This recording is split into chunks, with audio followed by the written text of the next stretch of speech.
Yes, ready. Mr. Vice Chairman, Sir, the Estate Duty Amendment Bill 1984, which seeks to exclude the agricultural lands from the levy of estate duty, is a piece of progressive legislation which must be welcomed and supported by each one of us. Stop.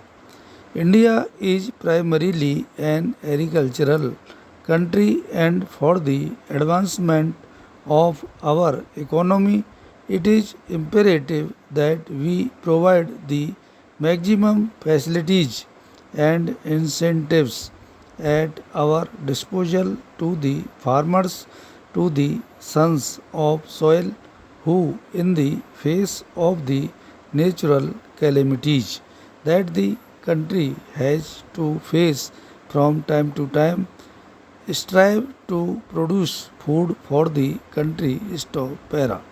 In these days of spiraling prices, it so happens that often the prices of small holdings, the unremunerative holdings of small and marginal farmers, aggregate in price to over rupees 1.50 lakhs, which is the present limit prescribed for the purpose of the estate duty under the Estate Duty Act. Stop.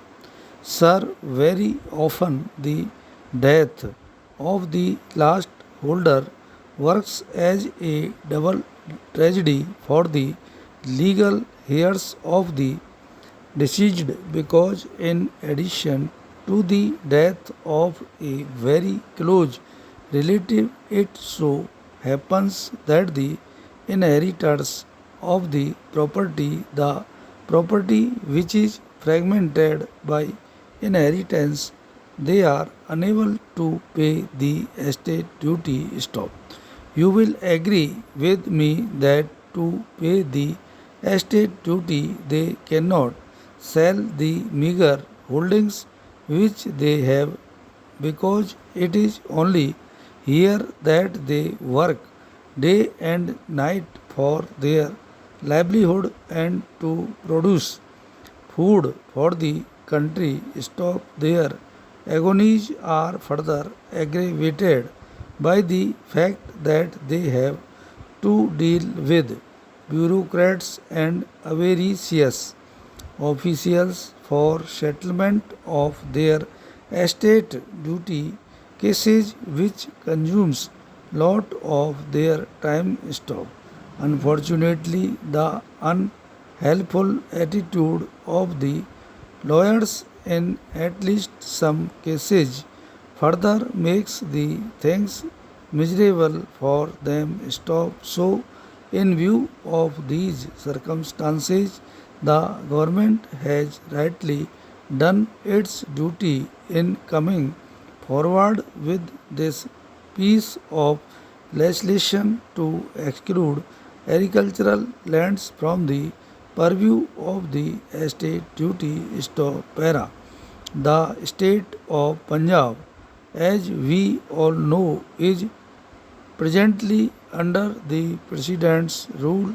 Stop. As such, a resolution as postulated by Article 252 in bracket 1 of 3, the Constitution of India cannot possibly be passed by the state legislature, and if we go by the words of the amending bill, it would appear that the salutary amendments of this act would not apply to the state of Punjab till we have a legislature of our own, and that legislature further passes a resolution to the effect that these amendments stand adopted by the state of Punjab. Stop.